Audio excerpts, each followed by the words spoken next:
की बड़ी ब्रेकिंग आपको बता देते हैं। अमेरिका ने 7th फ्लीट को अटैक के लिए तैयार कर दिया है। तो अमेरिका लगातार फिलहाल इस युद्ध को आगे बढ़ाते हुए ईरान के ऊपर नॉन स्टॉप अटैकिंग मोड में नजर आ रहा है और इसी कड़ी में अमेरिका ने अब अपनी एक नई फ्लीट को मैदान में उतार दिया है। आपको बता दें 2500 से ज्यादा मरीन्स भी अटैक के लिए तैयार हैं। तो ऐसे में माना जा रहा है कि बैटलफील्ड पर ये मरीन्स अब लॉन्च होने वाले हैं।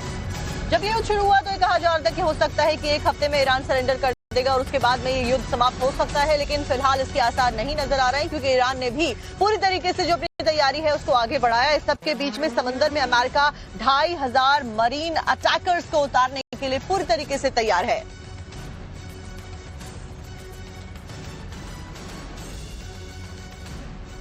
दो तस्वीरें फिलहाल आपको दिखा रहे हैं कि कैसे जो अटैकिंग टैक्टिक्स है उनको आगे बढ़ा रहा है अमेरिका और पूरी तरीके से नई तैयारियों के साथ मैदान में उतर रहा है। समंदर में अमेरिका के 2500 मरीन्स अटैक के लिए तैयार है। अमेरिका के कई बैटलशिप अटैक लॉन्च के लिए भी रेडी हैं। तो ऐसे में माना जा रहा है कि बड़ा अटैक ईरान के ऊपर अमेरिका की तरफ से किया जा सकता है।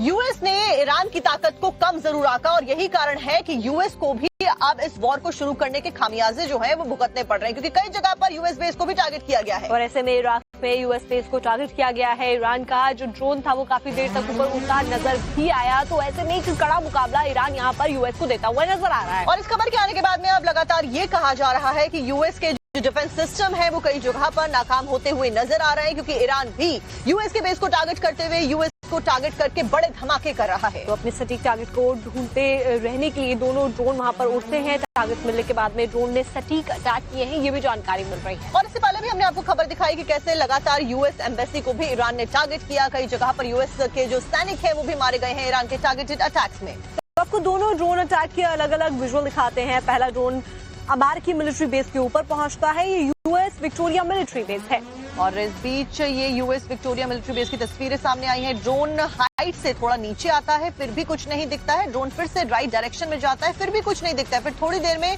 ड्रोन पूरे कैंपस का चक्कर लगा लेता है और उसके बाद में 25 सेकंड चक्कर लगाने के बाद ड्रोन को एक डोम की तरह दिखने वाले स्ट्रक्चर का गेट दिखता है। टारगेट वही है, तभी ड्रोन अपनी डायरेक्शन उस गेट की तरफ कर देता है और जाकर ब्लास्ट हो जाता है। इस बीच दूसरा विजुअल जो आपको दिखा रहे हैं वो भी ऐसा ही नजर आ रहा है जहां पर इराक का स्ट्रैटेजिक पोर्ट मौजूद है। यहीं से अमेरिका के ऑपरेशंस एग्जीक्यूट किए जा रहे थे।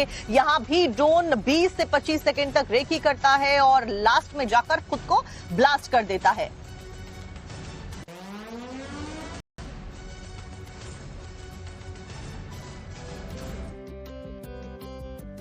तो 15 दिन में ईरान के हमलों की हाफ सेंचुरी हो चुकी है। ईरान ने इजराइल में मिसाइलों का 51 बार अटैक किया है। बताया जा रहा है कि 200 टन वजनी वॉरहेड्स का इस्तेमाल ईरान के द्वारा किया गया है। अटैकिंग मोड में ईरान भी नजर आ रहा है। तो इसमें लगातार मिसाइल अटैक ईरान की तरफ से किए जा रहे हैं। यूएस के अमेरिकी बेस हो या फिर इजराइल को मुंह तोड़ जवाब देना हो, ईरान यहाँ पर मजबूत स्थिति में नजर आ रहा है। फिलहाल तस्वीरें भी सामने आई है कैसे बड़े बड़े जो वॉरहेड्स हैं, जो बैलिस्टिक मिसाइल्स हैं, B-2 बॉम्बर्स हैं, उनका इस्तेमाल दोनों ही तरफ से फिलहाल होता हुआ नजर आ रहा है। देश दुनिया की खबरों का सिलसिला लगातार हमारे साथ में जारी है। फिलहाल वक्त हो गया है सुबह 7